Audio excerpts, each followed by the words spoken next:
Hey, what's up guys? Today I'll show you a horror film, The Hills Have Eyes. Spoiler ahead, watch out and take care. On an obsolete road in the desert, there is a shabby gas station. Woken up by the rumbling well, the gas station attendant picks up a gun and walks out of the shop. Searching around, he doesn't find anyone. But when he returns, there's a handbag at the door. Knowing what they mean, the attendant shouts in anguish that he can't do this anymore, and they're on their own now. However, having no choice, he pulls the handbag into the shop. A horn honks, an RV stops to refuel. It's Bob and his family of 7 on a trip to California. The younger daughter Brenda and the son Bobby are having fun with a pig. No one notices that a young girl approaches their RV and steals Bobby's red jumper on the rear row. In the toilet, Bobby is frightened by an eye, spying on him through the crack of the door. He thinks it must be his sister's trick, so he angrily calls her names. But Brenda looks at him in confusion, not knowing what was going on. Suddenly their shepherd rushes out of the RV into the shop and barks fiercely toward outside through the window. The eldest daughter follows the shepherd into the shop and notices the nice handbag on the table, which doesn't match the shabby surroundings. When she is going to take the shepherd away, the attendant appears. She apologizes and leaves. Before the family goes, the attendant shows them a shortcut, which is not marked on the map, saying that it'll save them several hours. The family thanks him and drives away along the path he recommended. They don't know this will be the road leading to hell. Bobby quite enjoys the journey. He fixes the air conditioner and is glad to have his brother-in-law chatting with him. A belt of iron spikes rises across the path, of which none of them is aware. With a sudden puncture flat, the car loses control, hits a rock, and stops. They don't know the real reason for the flat tires, as the belt of iron spikes was removed instantly. They try to call for help, but this road is invisible on the map, and the cell phones are out of service. Bob takes out 2 pistols, one for Bobby, the other for himself. Eldest daughter Lynn sees a figure on the bare hill through the window. The 2 adult men, Bob and his son-in-law Doug, decide to look for help.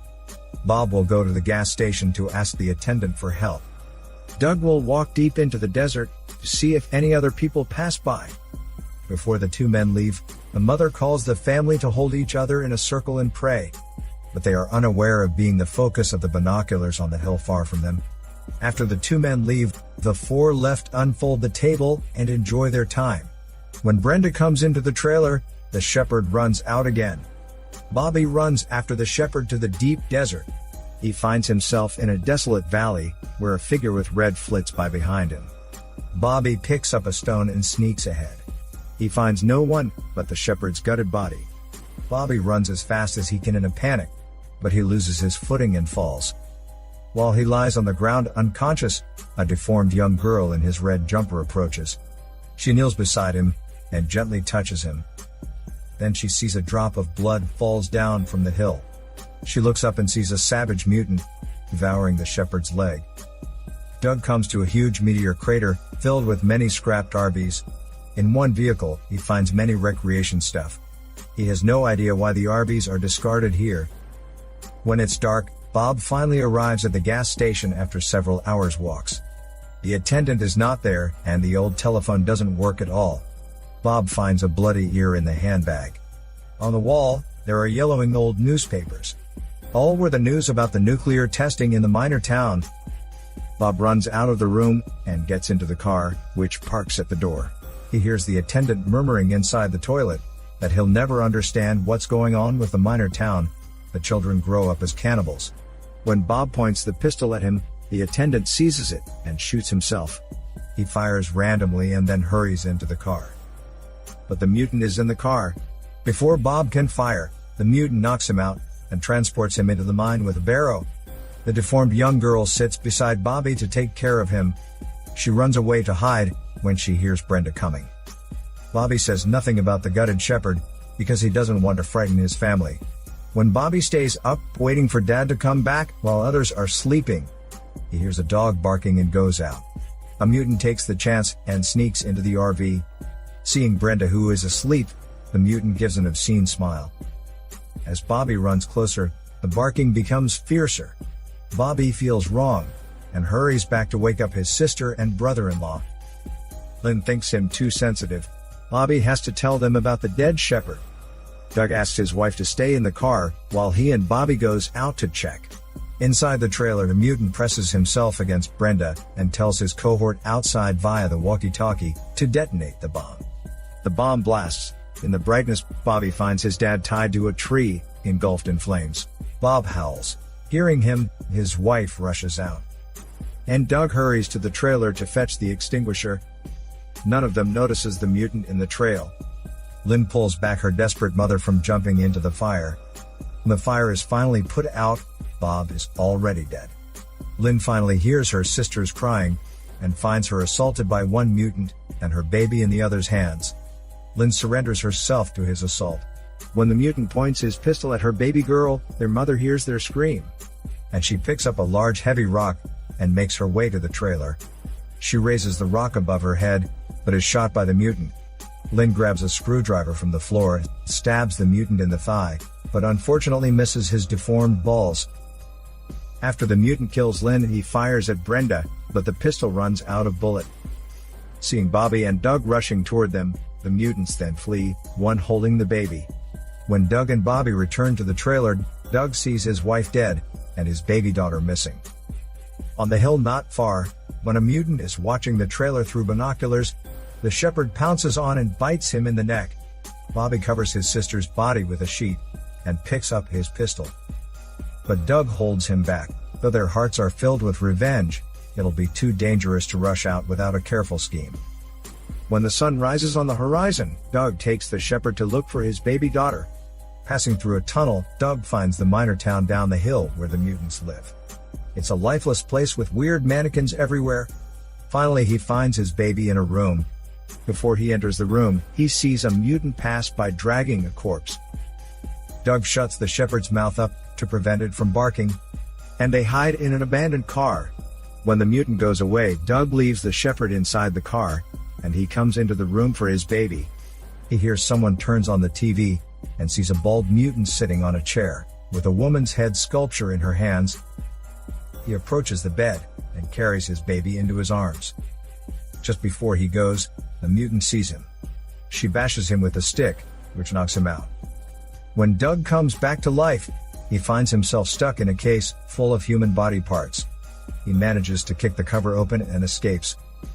Holding a baseball bat, he comes into the next room. There he sees a mutant with a big head, who is too deformed to move.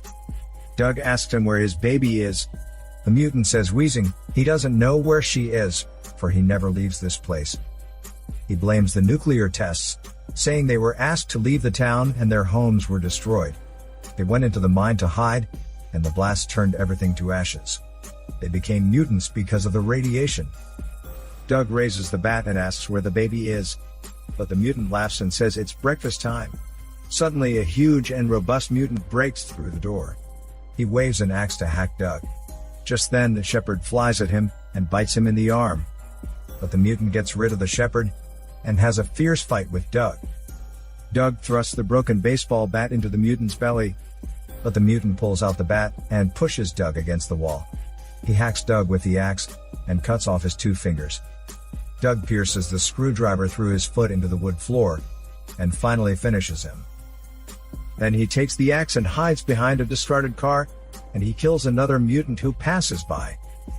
When Doug is about to leave with the shotgun left by the mutant he just killed, the big head mutant talks to other mutants with a walkie-talkie, demanding them kill the baby. The shepherd flies at him and bites him dead. Fortunately, the kind young girl in red has already taken the baby away into the hills. At the camping, Bobby and Brenda carry the bodies of their mother and sister from the trailer into the car. Bobby sets up a warning device using the fishing rod. When the float droops, Brenda cries in fear. Shielding his sister, Bobby points the pistol around and can't find the mutants. But their mother's body is gone. Bobby goes into the hill and finds the mutant is devouring his mother. He induces the mutant to run after him to the camping to trap him. When the mutant grabs Brenda's hand to pull her out, Bobby seizes the chance and ties him to the trailer. Then he and his sister escape through the window, and the trailer blasts into ash. Doug catches up with the girl in red on the hill. When she is about to return the baby girl to Doug, a mutant jumps down onto him. Already severely wounded, Doug is losing his energy and soon is motionless, beaten by the mutant. The girl in red carries the baby and flees. The mutant runs after and grabs her by the ankle. At this moment, Doug collects himself. He stands up and beats the mutant with the rifle. Seeing the mutant no move, he stumbles toward the girl in red and carries her daughter up from her arms. But the mutant stands up. Before he attacks, the girl in red rushes over and throws herself at him. Both of them plunge down to the valley and die. Back at the camping, Brenda hacks the mutant who is in flames with the axe. Doug stumbles back, bleeding, holding his daughter in one hand and taking the shepherd by the leash in the other. The nightmare over, the 4 survivors and their dog reunite. But far away inside the hill, a pair of binoculars is watching them. This is Daniel CC Movie Channel. Peace out.